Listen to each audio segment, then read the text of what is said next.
స్టేషన్లోకి వెళ్ళే ముందు డెఫినెట్గా I would request Dil Raju sir to please speak a few words. అందరికీ నమస్కారం అండి. Thank you very much.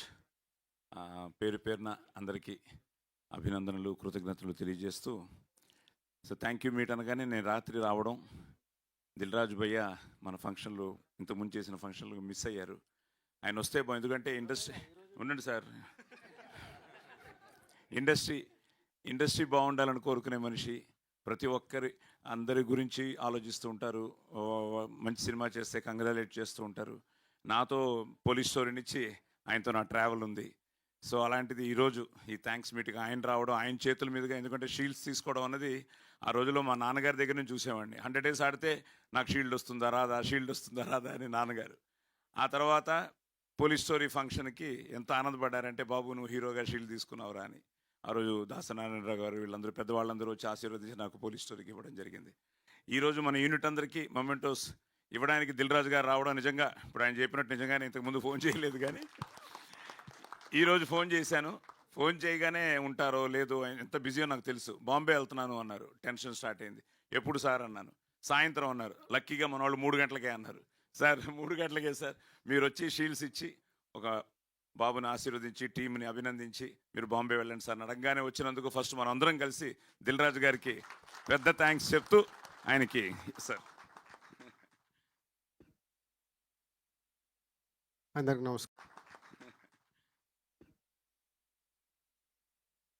నమస్కారం. ముందు ఈ సినిమా దర్శకులు యుగేందర్ గారికి, అలాగే ప్రొడ్యూసర్స్ మహేందర్ అండ్ రాజశేఖర్ గారికి, and Sai and Archana and music director, DOP, all టెక్నీషియన్స్కి ముందు కంగ్రాచులేషన్స్. క్రిస్మస్కి 5 సినిమాలు రిలీజ్ అయితే 5 సినిమాల్లో సక్సెస్గా నిలబడడం అంత ఈజీ కాదు. సో అలా సక్సెస్గా నిలబడినందుకు ముందు ఓల్డ్ టీమ్కి, నేను last 1 week actual out of town, పోతే అన్ని సినిమాలు ఫాలో చేస్తూ ఉన్నాను, ఏది ఎలా ఉంది అని. దాంట్లో శంబాలకు 100% మార్క్స్ పడడం, మంచి అప్రిషియేషన్ రావడం, అలాగే సక్సెస్ఫుల్గా నిలబడడం హ్యాపీ థింగ్. ఎందుకంటే ఆదికి 25th ఫిలిం అంట. సో 25th ఫిలిం సక్సెస్ రావడం అనేది ఈజ్ ఎ గుడ్ థింగ్. పోతే కమ్బ్యాక్ అంటున్నావు, ఆయన సీనియర్ కాదు, ఇంకా జూనియర్. సీనియర్స్ సక్సెస్లో వెనకబడి వచ్చినప్పుడు వాళ్ళని కమ్బ్యాక్ అనాలి. సో కరెక్షన్ చేసుకోండి, ఎందుకంటే ఇంకా చాలా ఉంది. ఇంకా 40 ఏళ్ళు పని చేస్తాడు, అలా నాన్న 50 ఏళ్ళు కంప్లీట్ చేశాడు, అది ఇంకా మినిమం 40 years కంప్లీట్ చేయాలి. సో బొమ్మరిల్లు సినిమా తీసినప్పుడు ఇప్పటికీ నాకు రవి విజిల్ కొడుతున్నాడు. సో బొమ్మరిల్లు ఫాదర్ గురించి తీశారు అని చాలా ఫ్యామిలీస్లో 20 years బ్యాక్ తీసిన సినిమా చాలా చేంజెస్ తీసుకొచ్చింది. నిజంగా బొమ్మరిల్లు 2 తీయాల్సి వస్తే సాయి కుమార్ గారు ఆది వాళ్ళ స్టోరీ పెట్టి తీయాలి. అంటే ఒక కొడుకు సక్సెస్ గురించి ఒక తండ్రి పడే తపన అది మామూలుది కాదు. సో దానికే సాయి కుమార్ గారు అంటే బ్యాక్ బోన్. అంటే కొడుకు యాక్ట్ చేస్తే ఆ సినిమాలో పని చేసిన మీ అందరికీ బ్యాక్ బోన్ అయ్యాడు, కొడుకు ఒక్కడికి కాదు, సో హోల్ సినిమాకి.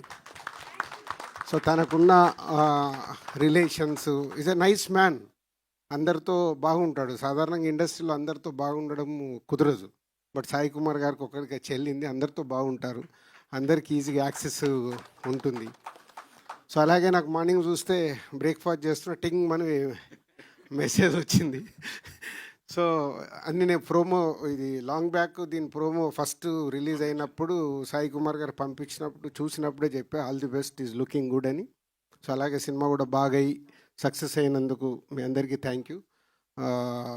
సో నాట్ ఈజీ, ఈ రోజుల్లో ఒక సినిమాని ప్రేక్షకులని సాటిస్ఫై చేయడం అంత ఈజీ పని కాదు. దాంట్లో సక్సెస్ అవ్వడం అంటే is a great thing. So మీరు తీసిన కాంటెంట్ అది ఆదికి కానీ మీ టెక్నీషియన్స్, ఆర్టిస్టులు అందరికీ ఉపయోగపడే సినిమా. ఎందుకంటే ఇక్కడ షీల్డ్ ఫంక్షన్ అనగానే చూస్తేనే తెలుస్తుంది, మొత్తం ఫోటో దిగుతుంటే అందరూ వచ్చి నిలబడిపోయారు. అంటే ఎంతోమంది ఆర్టిస్ట్ టెక్నీషియన్స్కి ఈ షీల్డ్ అనేది మీ సక్సెస్కు గుర్తు, లైఫ్ లాంగ్. నాకు ఇప్పటికీ దిల్ షీల్డ్ నా ఇంట్లో అలాగే పెట్టుకున్నాను. అంటే ఎన్నైనా రావచ్చు, సక్సెస్లు వస్తూ ఉంటాయి, బట్ ఆ మొదటి అందిన సక్సెస్ అది మామూలుది కాదు. అది ఎప్పుడు చూస్తుంటే ఒక సాటిస్ఫాక్షన్. నేను ప్రసాద్ ప్రివ్యూ థియేటర్కి వచ్చినప్పుడల్లా టైం ఉంటే అక్కడ ఉండే నా షీల్డ్స్ అన్నీ చూసుకుంటాను. అంటే ఒకసారి మెమోరీస్, ఆ షీల్డ్స్తో దొరికే మెమోరీస్ అవి. లైఫ్లో రేపటిది మర్చిపోతూ ఉంటాము, కానీ షీల్డ్ మన కళ్ళ ముందు ఉంటే ఆ సినిమా ఎప్పుడు మనకు గుర్తుంటుంది. అదే ఈ shield function. So congratulations and all the best. Thank you so much sir, thank you very much. I think ఆది గారు. And all the best. Thank you so much sir, thank you very much. I think ఆది గారు మీరు కూడా ఒక 2 మాటలు please. Yeah. అందరికి నమస్కారం అండి. సో ముందుగా happy new year. And Dil Raju గారికి చాలా థ్యాంక్స్. ఆయన రావడం అండ్ బ్లెస్ చేయడం చాలా హ్యాపీగా ఉంది. టీం అంతా కూడా చాలా హ్యాపీ, అర్థమైపోతుంది. So thank you sir, thank you so much for coming. And thanks అండి. సినిమా నిజంగా చాలా కాంపిటీషన్తో రిలీజ్ అయింది. అండ్ అంత కాంపిటీషన్లో రిలీజ్ అయ్యి కూడా సినిమా స్టాండ్ అయ్యి సెకండ్ వీక్ ఎంటర్ అయ్యి సెకండ్ వీక్ కూడా కొన్ని థియేటర్స్ పెరిగి it's doing very good. And thank you so much. ఆడియన్స్కి చాలా థ్యాంక్స్, ఎందుకంటే మీరు చాలా బాగా సపోర్ట్ చేశారు. You supported, you gave us the love. మీ అందరికీ జెన్యున్గా సినిమా నచ్చి మౌత్ టాక్తో ముందుకు తీసుకెళ్లారు. సో మీ అందరికీ చాలా థ్యాంక్స్. అండ్ యా, ఇంకా ఆల్రెడీ నేను సక్సెస్ మీట్లో మాట్లాడేశాను కాబట్టి సో థ్యాంక్ యూ. అండ్ ఇంకా మీట్ తప్పకుండా మంచి ఫిల్మ్స్ చేస్తాను, బాగా ప్లాన్ చేసుకుంటాను. And my best wishes to Sankranti films అండి. అన్ని సినిమాలు రిలీజ్ అవుతున్నాయి, అవి కూడా అన్ని బ్లాక్ బస్టర్ అవ్వాలని మనస్ఫూర్తిగా కోరుకుంటున్నాను. థ్యాంక్ యూ అండి, thank you much. Perfect Aadi గారు, thank you very much. So Dil Raju గారు ఫ్లైట్ టైం అయిపోతుంది కాబట్టి మనం వెంటనే షీల్డ్ ప్రెజెంటేషన్లోకి